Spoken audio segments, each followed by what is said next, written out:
आज के समय में दुनिया के कई देश परमाणु बम बनाकर शक्ति से लबालब हैं, किंतु एक वायरस के सामने पूरी दुनिया को नतमस्तक होते हम सभी ने देख लिया है। दोस्तों, कोरोना का कहर अभी भी घाव कर रहा है।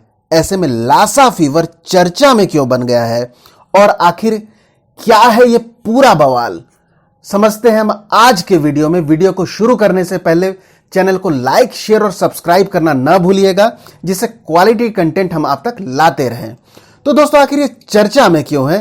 तो अभी हाल में ही एक व्यक्ति की मृत्यु ब्रिटेन में इस बीमारी से हो गई है और वहां पर 3 लोग संक्रमित हैं और वो तीनों ही पश्चिम अफ्रीकी देश से यात्रा करके लौटे थे। दोस्तों, भारत की बात करें तो भारत में अभी तक इसका एक भी मामला सामने नहीं आया है। आखिर इस बीमारी को हम लासा क्यों कहते हैं? तो इसकी शुरुआत दोस्तों मैप में हम देख सकते हैं, नाइजीरिया जो कि अफ्रीका के पश्चिमी भाग में पड़ता है, वहां पर 1969 में इस बीमारी का पहला मामला सामने आया था। और कहां पर आया था? वहां पर एक उत्तरी नाइजीरिया में एक छोटा सा गांव है लासा नाम से, और उस स्थान के नाम से इस बीमारी का नाम लासा रख दिया गया। अब हम बात चूंकि अफ्रीका के एक बीमारी की कर रहे हैं, तो दोस्तों इबोला, इस बीमारी को हम सभी ने अभी कुछ समय पहले ही देखा हुआ है, इसकी गंभीरता को समझा है। इसकी भी शुरुआत अफ्रीका, और इबोला कहां से हुआ था?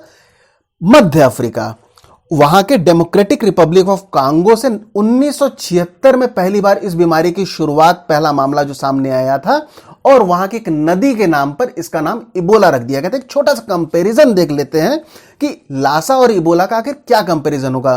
तो दोस्तों, अगर ट्रांसमिशन की बात करें तो लासा फीवर का जो ट्रांसमिटर या जो फैलाने वाले जो यहां से शुरुआत होती है वो चूहे और छछूंदर, रोडेंट आदि जानवरों से होती है, जबकि इबोला की अगर हम बात करें तो ये चमगादड़ों से। कैसे चमगादड़? जो फल को खाते हैं, वहां से इनकी शुरुआत मानी जाती है और उनसे इन्फेक्शन फैलता है चिंपैंजियों में, गोरिल्ला से, और धीमे धीमे मनुष्यों तक ऐसे ही क्रम में इन्फेक्शन फैल जाता है। सिम्टम की बात करें तो लासा और इबोला दोनों के ही सिम्टम काफी मिलते जुलते हैं। बस इबोला की अगर बात करें तो यहां पर मामला ज्यादा गंभीर हो जाता है। मृत्यु दर की बात करें तो लासा के मुकाबले इबोला में मृत्यु काफी अधिक होती है। दोस्तों, WHO ने इस बीमारी को, लासा की बात करते हैं तो इसको एंडेमिक बताया है, और ये बेनिन, घाना, गुयाना, लिबेरिया, माली, सिएरा लेनो, टोगो, नाइजीरिया आदि देशों तक सीमित बताया। पर इसके अलावा वो ये भी WHO का मानना है कि ये पश्चिमी अफ्रीका के दूसरे भी देशों में फैल सकता है। दोस्तों, आगे बढ़ने से पहले हम एंडेमिक और पेंडेमिक की बात करते हैं, चूंकि अभी पेंडेमिक शब्द से हम सभी वाकिफ हो चुके हैं। पेंडेमिक, जैसा कि हम इस चित्र में देख भी सकते हैं, ये बीमारी लगभग कोई भी ऐसा देश नहीं जो इस बीमारी से अछूता है। जबकि एंडेमिक में हम बात करते हैं तो ये कुछ स्थानों तक फैला है। दोस्तों देखिए, इस द्वीप में जैसे कि चित्र में एक स्थान पर, इस द्वीप में 1-2 स्थान पर, इस तरीके से। तो ये अंतर होता है एंडेमिक और पेंडेमिक में। बात करते हैं WHO की, तो WHO ने बताया कि पश्चिम अफ्रीका के कुछ देशों में, जहां पर ये रोडेंट पॉपुलेशन, चूहे, छछूंदर आदि के माध्यम से ये बीमारी फैला हुआ है। अब जैसा कि हम शुरू में भी हम इसकी बात कर चुके हैं कि इसके वाहक जो होते हैं चूहे होते हैं, छछूंदर होते हैं, और उसमें भी विशेष तौर पे बात करें तो पर्टिकुलरली माइटोमिज रैट उसका नाम होता है। दोस्तों, ये जो चूहे होते हैं, एक बार जब ये वायरस से इन्फेक्टेड हो जाते हैं तो जीवन भर ये अपने एक्सक्रीटा के माध्यम से इस बीमारी को फैलाते रहते हैं, इन्फेक्शन को बढ़ाते रहते हैं। और हम सभी जानते हैं कि चूहे अपनी तादाद, अपनी जनसंख्या बहुत तेजी से फैलाते हैं, जिसके मुकाबले से ये इंसानों के लिए काफी खतरा भी हो सकता है।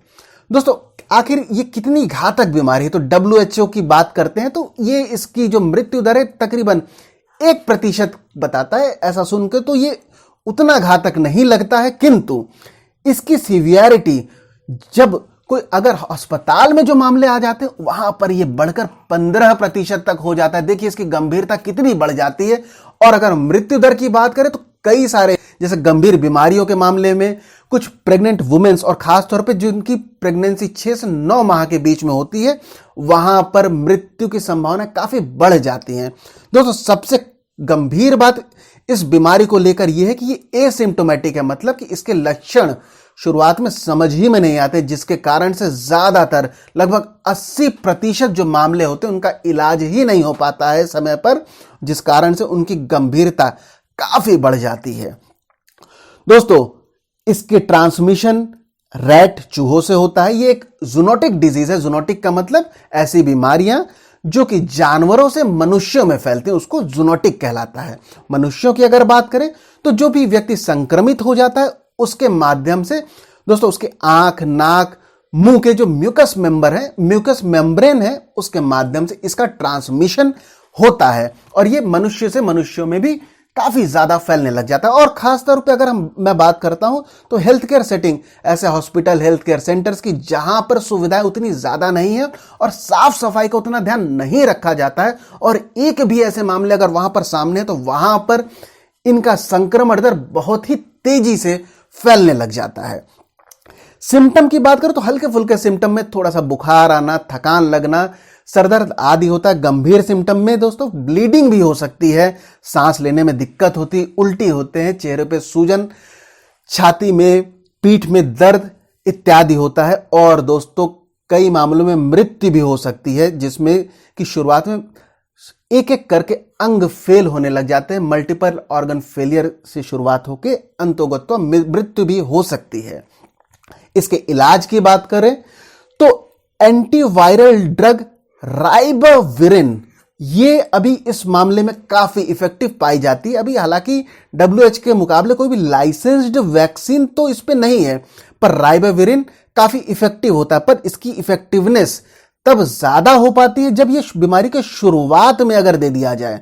दोस्तों, जैसे जैसे मामला बढ़ जाता है और जैसा कि हमने शुरुआत में भी देखा, भी ये एसिम्टोमेटिक होने के कारण शुरुआत में इसका पता नहीं लग पाता, जिस कारण से बाद में इलाज करना काफी मुश्किल भी हो जाता है।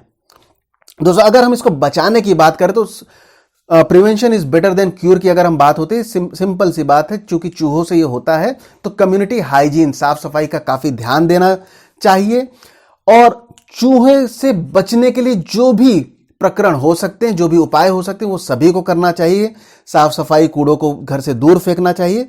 लोग इवन बिल्लियों को भी पालते हैं जिससे कि चूहे पनप न सकें। दोस्तों, वीडियो अगर आपको पसंद आए तो प्लीज चैनल को लाइक, सब्सक्राइब जरूर कीजिएगा। अंत तक बने रहने के लिए आपका धन्यवाद।